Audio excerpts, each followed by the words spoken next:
This is photography as we know it. Paper, films, chemicals, processing. Now, the processing has become computerized, but it's still basically the same technology based on chemistry. This is the future of photography. CD-ROMs, bits and bytes, laser beams. Today, we'll show you the latest in digital photography on this edition of the Computer Chronicles.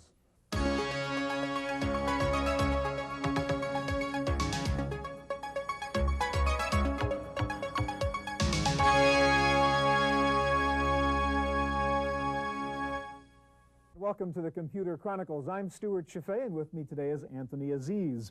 Anthony is a photographer who creates pictures that would not be possible without the computer and tools like Photoshop. Anthony, let me start off by showing this one photo of yours called Maria.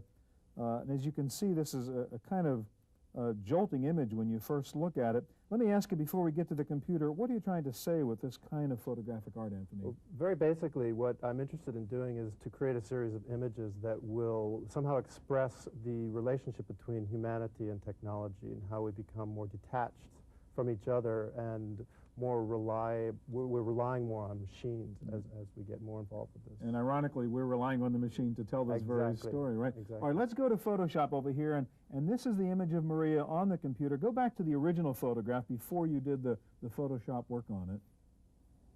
And that's where you started, huh? Right. And can you show us a little bit of the process of changing those features the way you did? Sure, just very briefly, I can work on the eyebrow, and I'll take the selection tool, and I will take a slice of flesh right above the eyebrow area. So you're really going to paint with the skin. Exactly, right? and I'll cut and paste and hide the selection line and just drag it right down on top of the eyebrow. Mm-hmm. So you begin to get a sense of how the process works. And the same thing with the eyelash area. So you could steal some skin from the cheekbone. Mm-hmm. And drag that right up above so you get a feeling of how it works. But then you spend a lot of time, of course, refining it and getting the skin tones to match and so on. It takes about 4 or 5 hours to really. And this is a form of photographic art that you just couldn't have done before computers, before things like Photoshop. Absolutely not. No. Okay, now some photographers like Anthony are using computers for photo enhancement. Some others have abandoned film altogether, starting and ending the photographic process in digital form. We begin today with a profile of one such photographer, Stephen Johnson. Steve Johnson makes a lot of photographic choices on the basis of what he sees on a monitor screen. He can adjust sharpness, contrast, and color correction on his Macintosh, where images of stunning landscapes can easily require over 100 megabytes each. Steve began his career over 20 years ago when much of his time was spent in a darkroom. Today, his images are captured, processed, and printed digitally. In the field, Steve uses a Dicomed digital camera which scans an image directly into his Mac PowerBook for instant appraisal. Well, I'm using digital technology now as the recording medium for my photography instead of film. And I'm doing that for a number of reasons. First of all, there's an instantaneous response. I see the image as I'm making the photograph in the field. I can control the contrast of the way the image is recording. I can open the file right there on the spot as though I were opening the photographic print, look at focus, detail aspects of composition. I can also look at nuances of color balance and readjust the color balance on the spot. And there's an incredible dynamic range. Once a photo has been prepared for printing, it is sent on disk to the Digital Pond print shop in San Francisco. An Iris Color inkjet printer produces the large format output. At this point, Steve can inspect and make changes to the print just as he would in a lab. While the availability of electronic tools makes it easy to transform the original image, Steve Johnson prefers a cautious approach. The toys are there, you can certainly play with them. I'm interested in them as serious tools to try and give me more access to the tools I wish I always had as an image maker. Fundamentally, a better ability to see color accurately, more ability to see into highlights and shadows, more immediacy in the response so I can see what I've done in more real time. Those are the kinds of advantages I see that have nothing to do with adding a tree or taking it out or drastically changing the color or adding a third eye to somebody's forehead, which I really don't have much interest in doing. The iris prints can be framed and mounted directly for display, although the colors are not permanent. Steve's prints are part of an exhibit at the Ansel Adams Center in San Francisco, and each one began as a digital image. There's a disconnect when you shoot with silver. You snap a shutter and you assume this magic has taken place in the photochemical transformation of the silver into a latent image, but nothing seems to have happened. Now that disconnect is gone. Something happens. I see the image appearing on the screen.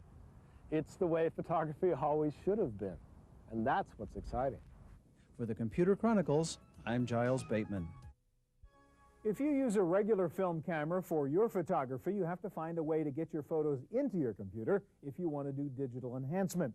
Here to show us one way to do that is James Moss of KSP. Welcome, James. Thank you. Okay, this little guy here is actually the scanner. Correct. Pretty small. And I could take, what, my 35mm slide? That's it. And just slide it in there and scan it? Slide right in. And what's this guy? This is the negative holder, so you can take any 35mm strip and just slide that in. And just slip it in there, slide it in there, and boom, that's it.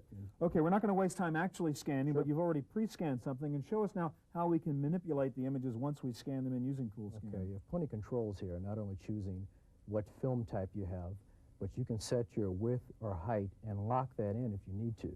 And by that, over here in this bar, we can see how we can adjust this and keep the same axis. All right, so we have this aspect ratio no matter what. We can control the brightness, contrast, red, green, or blue cast that you get from anything with these slider controls. However, if you really want to do some good manipulation and some elegant manipulation, they have the curves box. With this, we can control the midtones, as we can probably see here. And if we really need to, we can lock down a couple points and just move the highlights, or come down here and just move the shadows.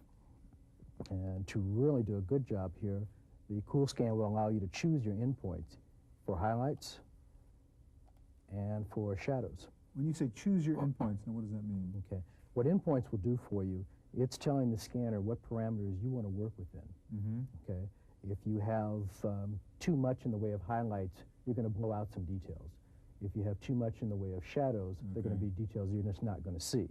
And this will allow you to, let's choose a couple endpoints here, and just adjust the midtone just a little bit. So we can open up highlight, shadows, or anything we want, or create any kind of crazy effect.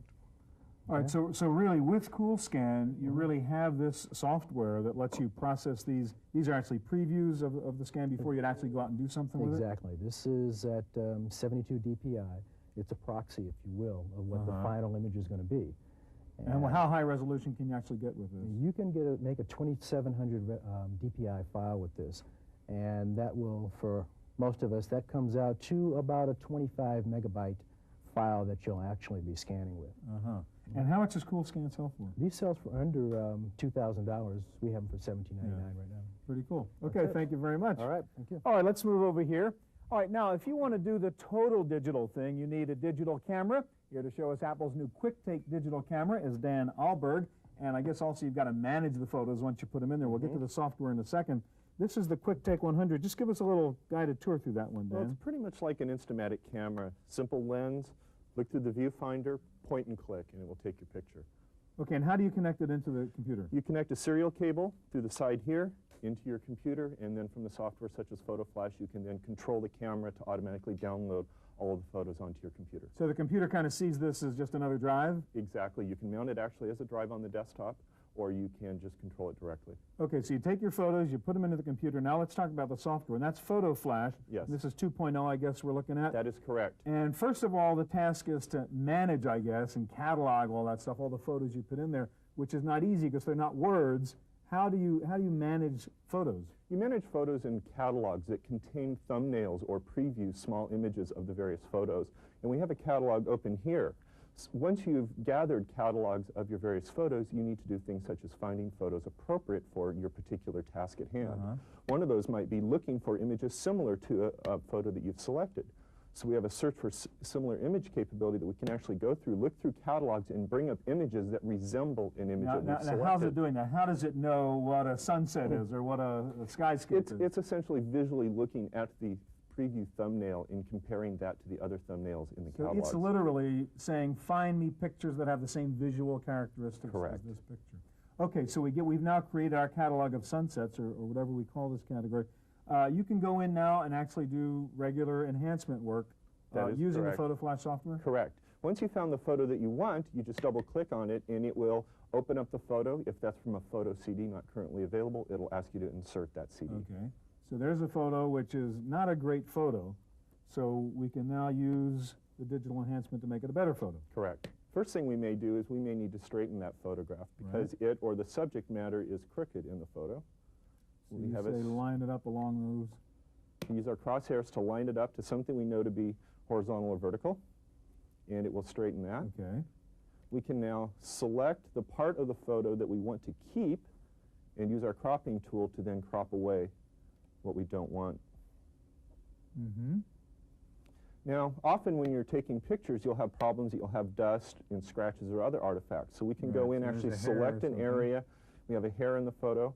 We can go in and we can say remove scratch. All of our enhancements have built-in previews, so it's an issue of simply looking at the resulting preview over here based on our settings, and you just adjust the settings until you get the desired result. Now, once again, I mean, how does it know that's a scratch and not part of the balloon design or something? It's the algorithms in there, and it's simply looking at the fact that there's something that's linear in nature that is unique and different to the background. This is pretty smart software. Yes, actually. it is. Okay, what else can we do? What other kind of cleanups could we do in that photo? Well, a lot of things, typically people will find that the brightness and contrast is not optimal, and this is no matter what source of a photo. So we can go in and use our brightness and contrast tool, and a nice thing about the preview is we can move around to find a part of the photo that gives us the best results. We simply adjust our controls until we get the desired effect. So you're playing with the brightness and contrast now. And we just adjust that till we get the desired effect. Click on Enhance, and then it'll apply that to either a selected part of the photo or, in this case, the entire photograph. All right, now how about that? You did brightness and contrast. We've done there's sort of simple things in cropping and straightening up. Can you actually play with the colors, play with the focus and sharpen it, that kind of stuff? Yes, you can. We can sharpen a photograph. We can also adjust the colors in a photograph. So in this case, this photo is called Gray Day, but those clouds actually look a little bit blue to me. So we can go in and actually bring down the amount of the blue in that photograph. Yeah, it's nice, again, you can look at the before and after at the same time. You actually see that now the clouds do, in fact, look gray. Okay, and with the sharpness, how does that work? The sharpen is pretty straightforward. We just say do it. Just say do it. We find something that looks to give us an example of the benefits of the sharpness, and the crowd down here can definitely benefit. And by adjusting it until we get the desired effect, and click on Enhance, and then it will sharpen up that photograph. So being a good photographer these days is sort of half taking the picture right, but half coming back into the computer and then fixing up the pictures. Fixing it up so that it outputs to your color or grayscale printer the best quality possible. Okay, thanks a lot. All right, now one of the problems with creating great photographs in your computer is how do you get them out of your computer? How do you print them? Let's take a look at two solutions. The introduction of digital prepress provided photographers with new electronic tools for finishing their work. Photographs became pliable objects that could be changed slightly or transformed by digital means. Even the printed output became a digital rendering of the original. But while the process was faster, the output was less durable, fading quickly when exposed to light. A small company located near Sacramento, California, called Evercolor, believes it has found the answer to prints that fade away, and it's a marriage of old and new technologies. Well, we've combined using digital technology to make color separations so that we have complete control over the color, and then we've developed some proprietary pigment materials that allow us to print one color at a time using the CMYK pigments on a hand transfer process that is very much a craft process to yield an outstanding color print. The Evercolor process begins by scanning an image into a Cytex workstation, where it can be cleaned up and color corrected. An inkjet print serves as the test sheet for the photographer's approval. Finally, an image setter produces 4 high-resolution separation negatives, which are bonded together and assembled by hand. Evercolor expects the color pigment prints will last several hundred years. The carbon pigment process goes back to the 1850s. Late 1850s, there was the first time it was ever used. So that process of making a print was developed even further in the 30s, 40s, 50s, and then abandoned because it was too expensive and the separations, well, the conventional dye transfer took over. But nowadays, with the digital technology, we're able to get separations that are far, far superior to what is ever able to be gotten through standard photographic processes. Evercolor has added a final digital element to its handcrafted prints. The durable photographic prints will be sold on the internet through a new service called ArtLink. Users of the online catalog will be able to search a database of photographers and artists, view high-resolution images, and order online. Some art is hard to find where actually to buy. You may have heard of a famous photographer, artist, and gee, how do I purchase that piece? It may cause you to drive across the country to a gallery that represents that artist. A lot of art sold in Carmel or different, art culture areas. And ArtLink, you can view many noted, recognized artists at your home, at your leisure, and view the pieces and actually see what you're going to be buying. For the Computer Chronicles, I'm Giles Bateman. One of the wonderful things about digital photo enhancement is that you can do extraordinary things with your pictures. Now, two extraordinary enhancement tools are Terrazzo and Paint Alchemy from Chaos Tools. Here to explain is Mel Canglion of Chaos. Mel, let's start with Terrazzo and show me what you can do. I start out with this digital image of leaves, say, and if I apply Terrazzo, what do I get? Okay, let me show you how you use Terrazzo. In this case, we've got a photograph open in Adobe Photoshop, and I'm going to access Terrazzo through the filter menu. Here you can see the image on this side of the screen, and what I'm going to do is move a selection box around on the image, and you can see these repeating patterns being generated instantly. It's sort of a kaleidoscope here. Very kaleidoscopic effect. Now I can resize the selection area to get different kinds of effects depending on what kind of pattern I want. The patterns are available here under the symmetry menu. There's 17 different ones, and these just show you how the piece of the image is rotated and reflected. And that creates a tile. And in this case, we've got the piece rotating around 4 times to create this repeating pattern. All right, show me some examples of finished tiles using that leaf image. Sure. I've got here 4 examples. And that came from the leaves. These all came from that same leaf picture. This one is created with a pattern called Primrose Path, and we've got a couple more here. All right, now once I create these tiles, what do I do with them? Okay, now a lot of graphic artists need to make repeating patterns for backgrounds, fills, borders, floors, curtains, that kind of thing. So what I've got here is just an example of a photograph where I created this repeating pattern and applied it to the background of the singer. So the wallpaper behind the singer, that pattern is a Terrazzo tiling. It's a Terrazzo tiling, and I made it a little transparent so the light behind her still comes through.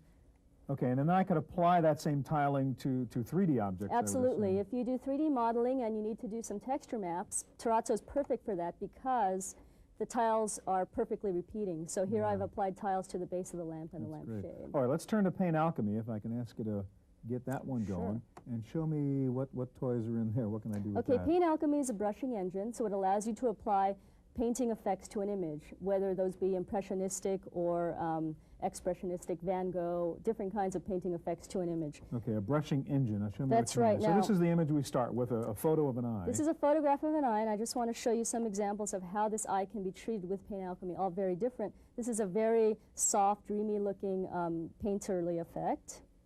And we've got here a more harsh charcoal effect on the outside, and we applied a different style to the inside of the eye. Here we've got what we call molecular, and that's just another kind of effect. And here we've got wolf eye. And this one is, I just like to show how the brushes turn intelligently based on data in your image. So it's not evenly just layering that. It doesn't just splatter it on there. It follows the darks and the lights and will turn the paint brushes accordingly. Okay, now you're just about to come out with 2.0 version of Paint Alchemy. Just give us a quick preview look of the actual program. I'd love to. Okay, now one of the main features about the new Paint Alchemy is its improved interface. So as you can see, we've got a larger preview area, and we've now got these floating palettes. Okay, now show me that preview area again. You can actually... Sure. I can move my preview area around, and when I click preview, I can see what kind of effect is going to happen to the image.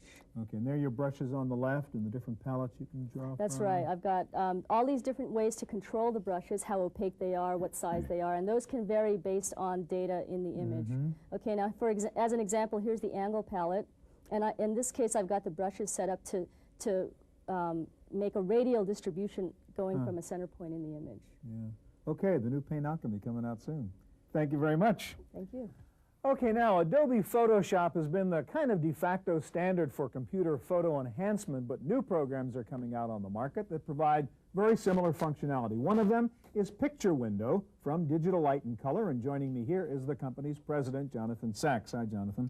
So we don't need a Macintosh. We can work on Windows and do this kind of stuff too. That's right. And I guess you would argue, in fact, that Picture Window even does some things Photoshop doesn't do, right? We got a few tricks up our sleeve. All right, show me some of the things you can do with Picture Window. All right. Let me start by reading in an image here. I'm going to start with an image which has a color cast to it. It has a pinkish color that's superimposed on the image. So I shot these trees, but the color looks pretty crummy, actually. That's right. And I'm going to color balance that really quickly. All I have to do is find a little piece of the image that has some color I want to get rid of. I can quickly preview, and you can see how we've taken all the pink out of that. So you grab the pink on the wood, said, I don't really like that look, and now it looks like green trees on green grass instead of pink trees on Exactly. pink grass. If that's what you want, you click OK, and it redoes that for the whole image. Okay, now you can also do something really cool here, perspective adjustment. Show me that. That's right. Ordinarily, you would do this with an expensive lens, and we have a way to do this electronically. This is a photograph of Longfellow's house in Cambridge, and it's obviously kind of tilted off and doesn't look straight up. It's basically shot from close-up, which makes the verticals angle inwards. So we can superpose a grid over the image, and to straighten out the building, all we need to do is line up the grid with the horizontals and verticals. And take a quick preview. If it looks okay, we can go ahead and do that. So you're actually warping that and cleaning up that perspective. That's right. It'll take each of those little boxes and make them square. And there's the final result. And can you show us one side by side so we can actually see what happened there? Sure. Let me just quickly reduce these, and there's the before, and there's the after. Sure solves it. All right, another neat thing you can do is cloning, where you solve problems in a picture that are really hard to solve. Show me that one. Okay. This is an image that has a traffic sign in it, and I'm going to quickly... It's really ugly as that picture up. That's right. So you can like paint steel leaves, basically. Exactly. And hide it? What I'm going to do is take a little piece of the background here, and you can see from the circle where it's going to copy from, and paint that right over the sign. So you're painting with the leaf background over the sign, and boom, you're taking that ugly and that's all it sign takes. out of the picture. That's great. Real quickly, run through. I know you have a kind of quick mode where we can look at a couple of the features very quickly. You won't do them, but just show me the before and afters and a couple other things you can do with Picture Window. Okay, this is an excerpt from a little multimedia presentation we're putting together. And we've put together some before and after shots. This is That's an old photo that's been crackled and... Well, it was scratched, and we can take out all the scratches and the justice of the piece as well, right from the middle here. I'll show you a few of the special effects that we can do. And there's a whole range of these, and this is the image we're starting with. We can throw text on it. We can do all kinds of strange effects like solarizing and posterizing it, adjusting the contrast, throwing noise on it, vignetting the edge, and so on. Okay, Jonathan, one of the problems, if you will, with some of the things like Photoshop is for the average typical photographer guy. I mean, these are kind of complicated to use. Are you saying that a sort of a normal person can do something like Picture Window and still use digital photo enhancement? That's right. We've designed this for the amateur photographer, not for the professional. All right, another thing you do, you have a service. I mean, the problem was we talked about before, how do I get this out of the computer so I can have a real print?